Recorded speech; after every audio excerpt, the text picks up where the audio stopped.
estudiamos el libro Maradona, el pibe, el rebelde, el dios, del autor Guillem Balaguer. Introducción. Francis Cornejo, el entrenador de los Cebollitas, tuvo que viajar a Villa Fiorito para comprobar la edad de aquel pibe. La cédula que suelen guardar las familias sería suficiente. Es un enano. Si tiene 8 años, yo soy Gardel, había dicho al quedar deslumbrado viéndole jugar, el día que su amigo Goyo Carrizo llevó a Diego Armando Maradona a hacer una prueba en el Parque Saavedra. Sin embargo, nada más subir a la caja de carga del rastrojero anaranjado de José Trota, su asistente y chofer del equipo, Cornejo dudó. Villa Fiorito era donde vivían algunos de sus jóvenes futbolistas, pero también un barrio habitual en crónicas policiales donde se hablaba de peleas, tiroteos y muerte. Bueno, con un poco de suerte estarían de vuelta antes del anochecer. Dejaría primero a unos 8 o 9 chavales por el camino y luego acercaría a Goyo, a Diego y a los otros chicos a Fiorito. Don José y Cornejo sabían cómo llegar hasta el distrito, pero luego el Pelusa, que era como le llamaban a Diego, tendría que guiarlos hasta su casa. José Trota tuvo que cruzar con el rastrojero las vías del ferrocarril, pues aún no se había deconstruido el paso que las evitaba, y a Cornejo le sorprendió ver pozos y huellas de carros, y hasta un arroyo de agua sucia que mojaba las pilas de basura. «Es allá», dijo Diego apuntando a la izquierda. Cornejo atravesó el patio y golpeó la puerta. Abrió doña Tota, con una de sus hijas a su lado. Parecían desconcertadas. «Estamos formando una división de chicos en Argentinos Juniors y tenemos que certificar la edad de su hijo». Los otros niños habían bajado del rastrojero y se habían agolpado ante la puerta. Doña Tota les invitó a pasar con amabilidad, antes de mostrar a Cornejo una partida de nacimiento del Hospital Levita, que confirmaba que Diego había nacido el 30 de octubre de 1960. Tenía 8 años. Cornejo se había topado con una joya que podía encajar en su equipo. De hecho, a partir de aquel marzo de 1969, Diego ayudó al equipo a conseguir un récord de imbatibilidad: 136 partidos. Cornejo recuerda en su libro Cebollita Maradona docenas de momentos que nunca antes había visto sobre un campo de fútbol. Recibió la pelota a la derecha del área, la levantó con la zurda y se la puso en la cabeza. Y allí dejó a todo el mundo con la boca abierta. Corrió por el área de derecha a izquierda con la pelota pegada a la cabeza y cuando llegó frente al arco se frenó de golpe. Bajó la pelota desde la cabeza hasta su propia zurda, giró y sacó un zapatazo increíble que pegó en el poste derecho del arquero, que se había quedado parado como hipnotizado por la jugada. La pelota rebotó y Polvorita Delgado entró a la carrera y la mandó al fondo del arco. Fue una cosa de locos. Esa jugada la aplaudió toda la grada, rivales incluidos. Un día que entrenaban en el Parque Saavedra, un jubilado le quiso regalar a Diego su bicicleta.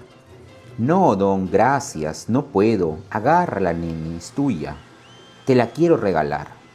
Pareces el diablo gambeteando. Acordate de mí cuando estés en la selección».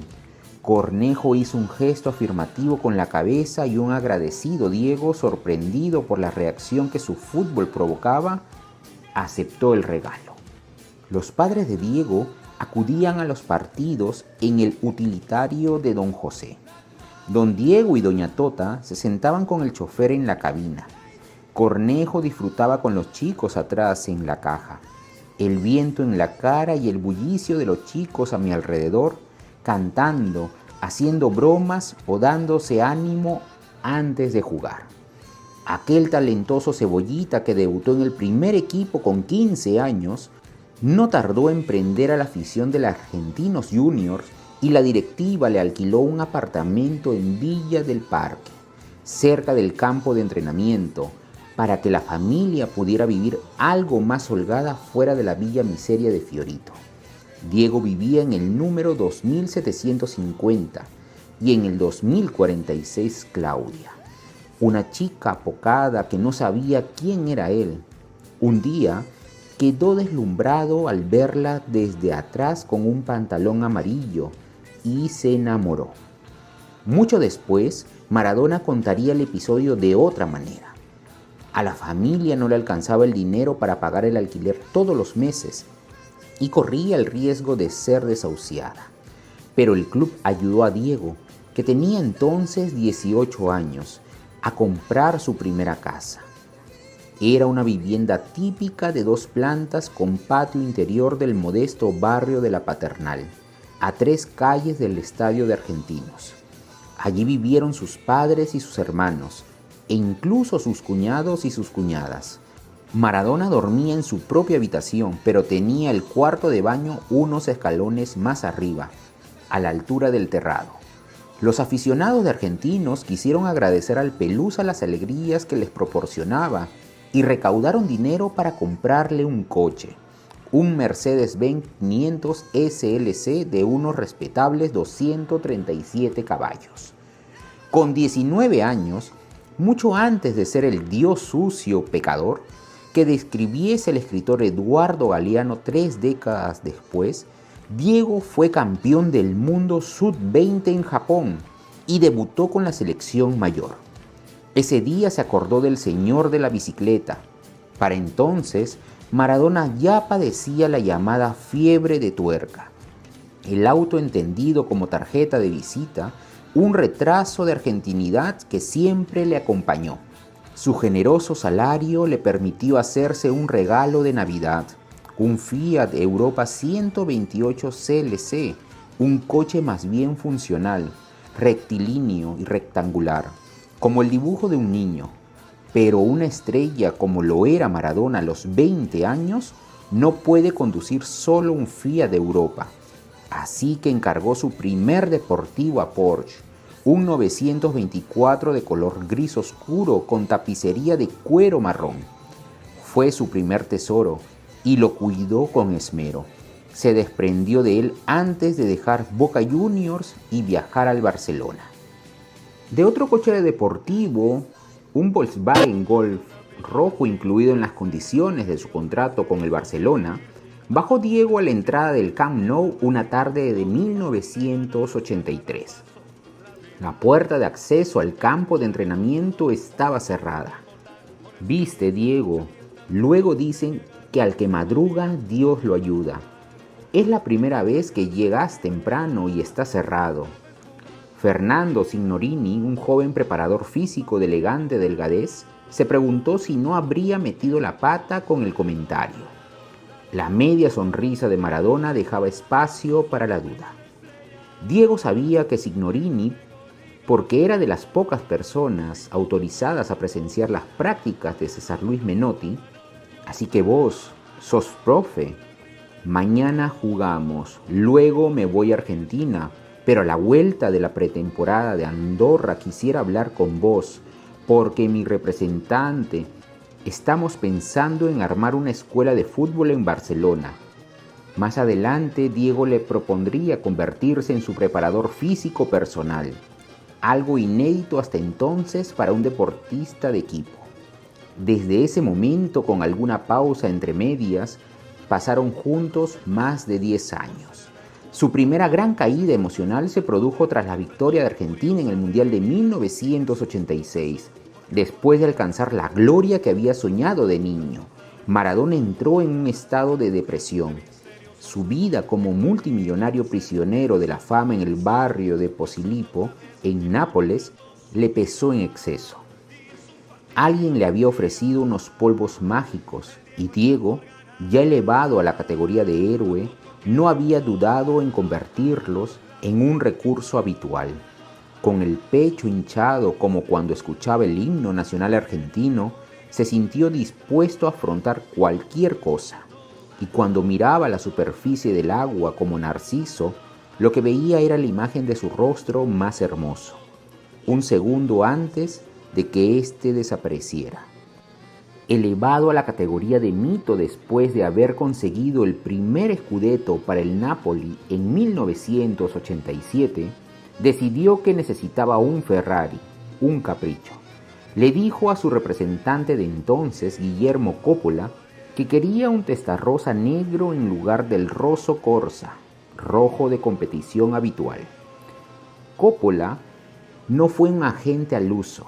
Se hizo cargo de Diego al poco de llegar a Nápoles y consiguió colocarlo en la atmósfera del fútbol mundial. También estuvo con él en el infierno de la cocaína, una adicción que compartían, y descubrieron que se tenían un aprecio devorador. Coppola habría hecho cualquier cosa por su amigo. Valía $430,000, explicó Coppola en un programa de TIC Sports. Le pasé al Nápoles el doble del gasto y le agregué 130,000 de la pintura. Corrado Ferlaino, presidente del club, terminó aceptando porque le prometí que iba a recuperar su dinero con un amistoso. Nos subimos los dos y Diego empezó a mirar para todos lados. Le digo, ¿qué pasa? ¿Y el estéreo?, pregunta Diego. Le digo, ¿cómo el estéreo? No tiene estéreo. Es un auto de carrera. No tiene estéreo. No tiene aire acondicionado. No tiene nada. Y me dice, bueno, entonces que se la metan en el trasero. Ferlaino no lo podía creer. Maradona conservó finalmente el Ferrari negro que usaba para huir de las Vespas y motorini que le seguían habitualmente por Nápoles. Aunque al final de cada entrenamiento, mientras nadie gritara, le tocara el pelo o le agarrara del hombro, se quedaba a firmar lo que hiciera falta. Diego, el niño de Fiorito que miraba el mundo con su nariz pegada al cristal, anhelando una vida de lujo, cayó rendido ante Maradona, el adulto, porque éste había sido capaz de obtener todo lo que él más deseaba: coches, mujeres y joyas, y adulación constante. En su casa de Nápoles, como antes en la del Barcelona, recibía visitas a todas horas. Había siempre comida para todos, incluidos algunos periodistas amigos, que formaban parte del selecto grupo que pudo acceder al hermético pero generoso mundo de Diego. El periodista Daniel Arcucci, autor en la sombra de las 2 autobiografías de Diego, lo sabe bien. Pasó la Navidad con él un día después de conocerlo y la relación, que se fue estrechando con el tiempo, se mantuvo hasta el final. Años después, a finales de mayo de 1990, con el Napoli a punto de ganar su segundo scudetto, Arcucci fue enviado por la revista argentina El Gráfico a cubrir la previa del encuentro ante la Lazio, el partido que podía confirmar el campeonato. Arcucci decidió dar un paseo por Via Forcella, una de las zonas entonces controladas por la familia dominante de la Camorra, la de Carmine Giuliano. Signorini fue el guía del periodista y su fotógrafo, Gerardo Zoilo Horowitz. Nada más entrar en la Via Forcella, varios tipos con aspecto amenazador empezaron a rodearles. «Déjame ir a hablar con ellos», dijo el preparador físico. «Está todo bien», dijo al volver. Les había explicado que eran amigos de Diego. «Pero tenemos que tomar un café con alguien». Salieron de la poblada calle y se metieron por un callejón, y luego por otro aún más estrecho, y por otro aún más oscuro. Los sonidos urbanos iban quedando atrás. Fascinados y con cierto temor, entraron en un café. Los clientes se levantaron con prisa. Hubo ruido de sillas hasta que se hizo el silencio. Arcucci reconoció por las fotos de los periódicos al hombre sentado al fondo de la barra, Carmine Giuliano. «¿Vuoi café?» Sí, por supuesto. Hanno bisogno di qualche cosa». «¿Necesitan algo?» Como Telefe no tenía nadie en Italia, preguntaron a Arcucci si podía enviar algunas imágenes de la ciudad, pero este no tenía con qué grabar. «Hombre, quizá una cámara», se aventuró a decir, medio en broma. Carmine chasqueó los dedos. Una cámara, per signore. Esa noche cenaron en casa de Diego. Como el personal doméstico tenía la noche libre, doña Tota preparó algo de pasta mientras ellos miraban la televisión y hablaban de la más que posible coronación del Napoli al día siguiente. Don Diego pasaba el rato sentado en una esquina y Claudia entraba y salía del salón. Era casi medianoche cuando sonó el timbre. Diego dejó que contestara Claudia, que regresó a decirle algo al oído. Maradona en chancla se levantó de golpe, se cambió de calzado y le dijo: Arcucci, vení, ahora vas a conocer Nápoles de verdad. Doña Tota, Claudia, Diego y el periodista bajaron al parking. Allí había 2 Ferraris y una combi. Aquella furgoneta de la marca Volkswagen, de figura curvilínea que se convirtió en los 60 en un ícono de la cultura hippie. Se subieron a la combi, Diego como siempre al volante. Al final de la rampa de salida del parking, las vistas del Golfo de Nápoles y el ansia rojo deportivo de Carmine Giuliano. Giuliano bajó del auto, se acercó a la furgoneta, saludó a Maradona con un beso en cada mejilla y ambos vehículos se dirigieron a la ciudad. La combi seguía en Lancia, que lideraba la ruta. A la altura del mar aparecieron unos cuantos motorini con jóvenes que debían llevar horas esperando a que algo pasara. ¡Maradona, Maradona!, gritaban mientras perseguían a su ídolo. ¿Qué cosa con este chico? No se puede salir a ninguna parte, suspiró doña Tota. Dalma Salvadora Franco, madre de 8 hijos, dejó atrás su nombre completo para ser la Tota de todos, la madre del pueblo. También se convirtió en la protectora de Diego, en la madre idealizada, acaparadora de cariño y personaje clave en la narrativa de la aventura pública de su hijo. Don Diego, chitoro para sus amigos, nació en 1927 en la esquina, en el noroeste de Argentina, o eso se ha contado. De joven transportaba ganado en una barca y más tarde, cuando la familia entera se trasladó a Buenos Aires, trabajó en una fábrica trituradora de huesos para la industria química, donde ganaba lo justo. Un día, Diego le pidió que dejara de trabajar, que estuviera a su lado, que se encargaba él de todo. Sus asados eran legendarios, pero por lo general, don Diego era feliz siendo invisible. En pleno esplendor profesional, Diego se casó con Claudia, la novia de siempre. Cuando su primogénita Dalma tenía 2 años y Janina 6 meses, Guillermo Coppola preparó una fiesta espectacular en el estadio Luna Park con una lista de invitados que incluía a Fidel Castro, al presidente de la República Carlos Menem, al mandamás del AC Milan, Silvio Berlusconi, y al presidente de Fiat, Giannini Agnelli. Ninguno de ellos pudo o quiso acudir, pero sí lo hicieron políticos, actores y actrices, cantantes, modelos y otros famosos, además de la plantilla del Napoli. De la tarta de 8 pisos colgaban 100 cintas con 99 anillos de oro amarillo y uno de diamantes para los invitados. Antes de todo eso, los asistentes tuvieron que esperar cóctel en mano la llegada de Maradona, que iba con retraso. Debía hacer algo antes. Néstor, un amigo de Diego, conducía el elegante Mercedes de color verde que llevaba a los novios y a Coppola del Hotel Sheraton al Luna Park. La cola del vestido de Claudia ocupaba la totalidad del asiento trasero. Solo se veía la cabeza de Diego entre la montaña de blanco. De repente Diego pidió a Néstor que girara a la derecha a la altura de la calle Córdoba. ¿Por qué? No es por ahí, señaló Coppola, mientras el walkie-talkie que usaba para comunicarse con el Luna Park se quedaba sin alcance. Dobla por aquí, en Sanabria, a 3 cuadras, dobla a la izquierda. Calle Castañares. Ese portón, el número 344, indicó Maradona tras 20 minutos de carrera. Pero, ¿qué hacemos aquí? Vamos muy tarde, preguntó de nuevo un enojado Coppola. Llama a la puerta, Guille. Pregunta por don José. Una mujer de unos 70 años abrió la puerta. Señora, ¿le puede decir a don José que está aquí Maradona?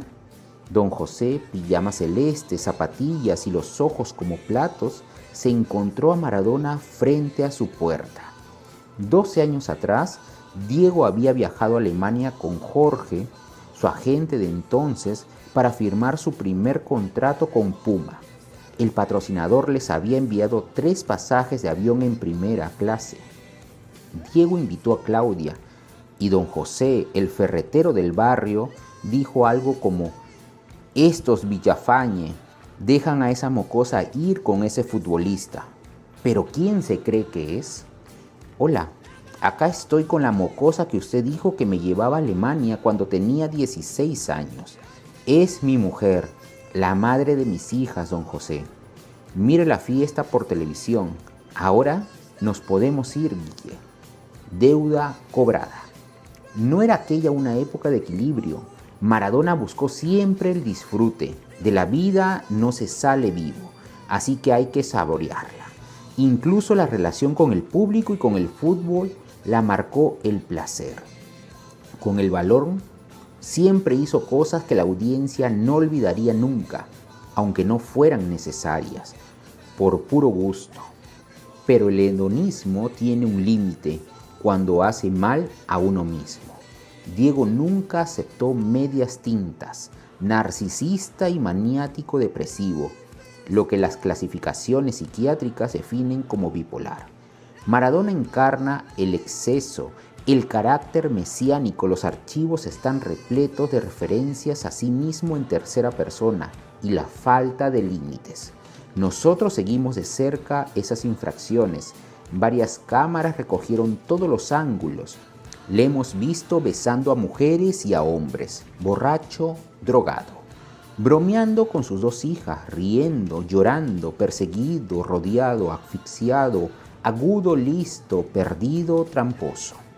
Por aquel entonces, Maradona creía tener inmunidad y no pensaba en las consecuencias, como ocurrió una noche en Londres con el inseparable Coppola, quien, aprovechando que se hospedaban cerca de una concesionaria, sugirió ir a ver una Range Rover que quería comprar.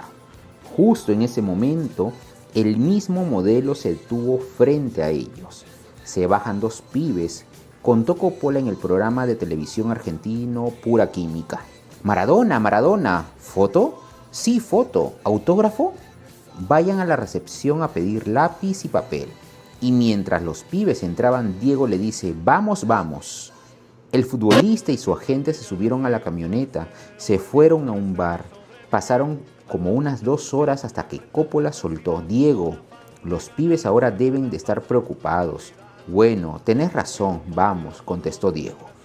Volvemos. Continúa Coppola con la historia y sentaditos los 2 pibes en el escalón donde estábamos nosotros. Y de nuevo los abrazos. ¡Maradona! Se hicieron fotos, le regalaron zapatos, camisas y pulóveres que llevaban en el maletero y al día siguiente los fueron a buscar para llevarles al aeropuerto. La Range no la robamos, la tomamos prestadita un ratito. Y los pibes felices porque esa furgoneta la había manejado Diego, concluyó Coppola. A su regreso a Boca en 1995, compró 2 Ferraris F355 Spider, esta vez sí rojos. Un lunes conducía un Porsche deportivo, el martes una camioneta Mitsubishi, el miércoles la cabina de un camión Scania 360 azul. ¿Vieron qué linda maquinita? Ahora va a ser difícil hacerme notas, ningún periodista se va a poder colgar, decía, sacando la cabeza de la ventana y mirándolos a todos desde arriba. Aunque nunca se quiso ir, Maradona se despidió de su vida de jugador un día de 2001 en la Bombonera. Allí les dijo a los suyos, a una grada repleta, a sus ex compañeros presentes, pegado al micrófono, que pese a todo, la pelota no se mancha. Pero en realidad no se fue lejos, más bien lo contrario. Había empezado un nuevo reto. Quiso seguir siendo Maradona y, como dijo el periodista Daniel Arcucci en una ocasión, continuar marcando un gol contra Inglaterra. Decidió no conceder al hombre que habitaba la posibilidad de vivir con tranquilidad. Prefirió ser el mito que todo el mundo quería que fuera. Pero como eso no resultó del todo posible, la frustración se convirtió en depresión y esta lo llevó a momentos en los que estuvo a un paso de la muerte.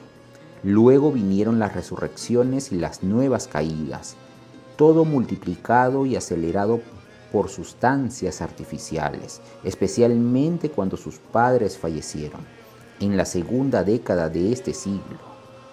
Ahí el suelo quedó embarrado, inestable. Cuando había estimulantes a mano, no saber decir basta era un peligro no solo para el propio Diego, sino también para quienes ocasionalmente le rodearon. Su vida se fue convirtiendo en un callejón sin salida.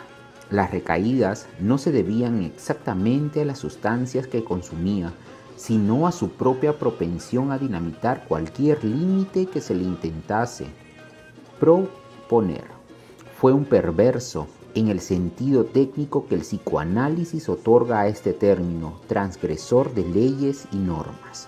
Se pasó su vida buscando paz, pero cuando la encontraba le sabía poco y regresaba a la perversión, de la cual dan cuenta los muchos episodios que protagonizó en diferentes esferas públicas donde finalmente lo invitaron, combinaron u obligaron a marcharse.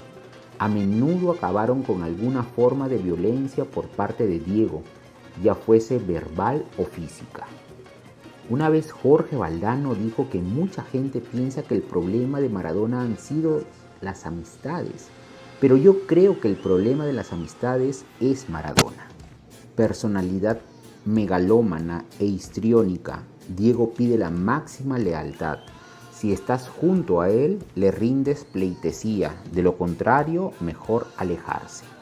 Entre quienes eligieron la segunda opción se encuentra una legión de examigos y examantes que intentaron aconsejarle para su bien, pero fueron despedidos. Luchó contra todos ellos y de un modo muy público, incluso con los que un día le fueron más queridos y cercanos. Jorge, su mujer Claudia, Guillermo Coppola. Sus batallas judiciales fueron interminables, algunas aún continúan. Su salud se deterioró en los últimos 10 años de su vida, pero el dolor más intenso fue aceptar que ya no se sentía Maradona, según Daniel Arcucci. En sus últimas apariciones como entrenador en el Sinaloa mexicano o en el Gimnasia y Esgrima argentino, queda claro que nadie le pudo convencer de que ya no era necesario seguir siendo Maradona. Abusó de su cuerpo. Dejó finalmente de tomar cocaína, pero siguió siendo adicto hasta el final. Al alcohol, a las pastillas para dormir, a la adulación. Pasó sus últimos días en una casa alquilada de 2 plantas sin lujos, funcional, en la que se instaló al salir del hospital donde había pasado 8 días tras ser operado de un edema cerebral. Colocaron su cama en un pequeño dormitorio al lado de la ruidosa cocina, en la planta baja, para evitar que tuviera que subir la escalera. Ahí dejó de vivir. La muerte fue el único límite que no traspasó voluntariamente para ver qué tal. Falleció poco después de cumplir 60 años. De una insuficiencia cardíaca que le generó un edema agudo de pulmón y le provocó una muerte súbita. Pero podría haber sido de cualquier otra cosa. Diego solamente vivió 19 años sin el balón. Una furgoneta Chevrolet de la Policía Científica de Buenos Aires llevó su cuerpo al hospital para que le practicaran la autopsia. Una ambulancia, un Fiat Doblo blanco, lo trasladó a la Casa Rosada, la residencia presidencial donde se celebró un velatorio multitudinario, un paseo continuo frente a su féretro de todo tipo de argentinos, algunos llegados de cientos de kilómetros de distancia, muchos vestidos con la camiseta de la selección, la mayoría, no todos, intentando evitar las lágrimas. No le decían adiós, le estaban entronizando. Claudia decidió cerrar las puertas de la Casa Rosada demasiado pronto y la masa se rebeló. Hubo violencia, detenciones, asalto a la residencia oficial. Un coche fúnebre, un Peugeot de color gris oscuro, le rescató para llevarle al cementerio del Jardín Bellavista, donde fue enterrado, al lado de sus padres, por aquellos que estuvieron con él desde el principio, o en todo caso los que quedaban, Claudia, Dalma, Janina, Coppola. La paz lo había encontrado finalmente. Si pudiéramos haberle advertido de lo que esperaba cuando posó para sus primeras fotos, tímido y limpio, con una pelota bajo el brazo, si hubiéramos podido dirigirle hacia otra dirección, al fin y al cabo, mucho de lo que quiso lo hizo por nosotros. ¿Cómo explicar a Diego Armando Maradona el futbolista? Se podría explicar todo a partir de los 2 goles que marcó a Inglaterra en 1986, o dando detalles de la liga conseguida con el Napoli en 1987, cuando su máximo nivel futbolístico coincidió con el inicio de su declive físico y emocional. Diego Armando Maradona nunca se paró lo suficiente para reírse de la completa contradicción y las constantes paradojas con las que vivió. Igual es que como un amigo defiende la coherencia, es un valor burgués. Esto que escucha en estos momentos es la historia de esas deliciosas paradojas, de muchos errores dolorosos y sus enmiendas, de epopeyas y anécdotas que pueden parecer triviales, de caídas y resurrecciones, de un futbolista que vivió solamente al límite y de muchos de aquellos que lo acompañaron. Es una historia en la que se pueden ver grandes titulares, pero que se comprende mejor cuando se lee entre líneas. Realizaremos el camino recorrido por el jugador, desde sus orígenes hasta ese día de 2001 que dejó el balón en la Bombonera, en un emotivo homenaje del que se habla aún todavía. Caminaremos hasta ese punto no solo porque lo que decidió hacer con su vida tras su jubilación es cosa suya, sino también porque después de ese día su vida se aceleró multiplicando las tendencias que ya eran visibles. Para escribir este libro tuve que ir al origen, a Villa Fiorito, en Cuartel Noveno. Era mi último día en Buenos Aires, recién iniciado el 2020, una tarde calurosa de verano argentino. Nadie quería llevarme. Finalmente un taxista amigo de un amigo aceptó mi petición. Antes de acercarme al aeropuerto de Ezeiza se desviaría para hacer una breve parada en Fiorito, pero tampoco él estaba convencido. ¿Seguro que quieres ir? ¿Breve, eh? Salimos de la autopista. Pasamos un par de rotondas cada vez más pequeñas y por debajo de puentes cada vez menos cuidados. Dejamos atrás el paso que se construyó para evitar las vías del tren. Ninguno de los dos hablábamos. Se había creado una atmósfera tensa. Entrábamos en un mundo desconocido, del que sabíamos solo de oídas. Las casas empezaron a ser cajitas con cemento visto rodeados de un patio irregular con una verja medio construir o poblada de flora descuidada. Niños descamisados pateaban un balón. Las mujeres llevaban bolsas enormes cargadas de cosas. La calle se fue estrechando y el pavimento pasó a ser de tierra y accidentado. Se parecía mucho a la que debió de ver en su día Francis Cornejo.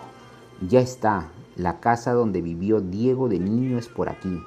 Ahora nos volvemos, me dijo el taxista. Siga un poco más, le pedí. Ni una señal llevaba al espacio fundacional, a su calle, al primer potrero que hoy está usurpando por otras casas de techo de metal, a su casa.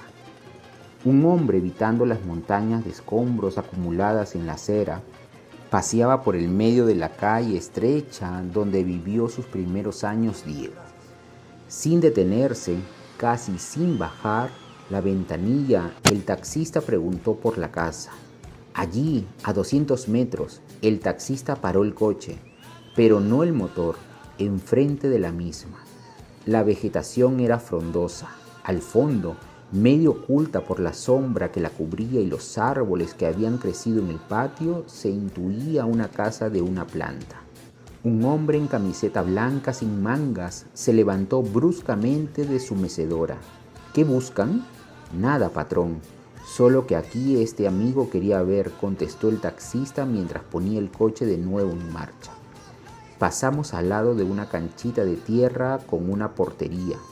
Posteriormente, justo después de que Diego cumpliera 60 años, la autoridad local de Lomas de Zamora, que tiene jurisdicción sobre Fiorito, declaró su primera residencia patrimonio cultural después de prometerle a aquel hombre un nuevo hogar.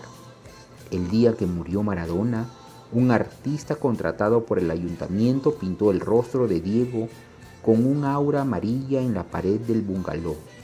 La casa de Dios, se leía debajo. Con ello hemos finalizado la introducción del libro Maradona, el pibe, el rebelde, el Dios, del autor Guillem Balaguer. ¡Grande Diego!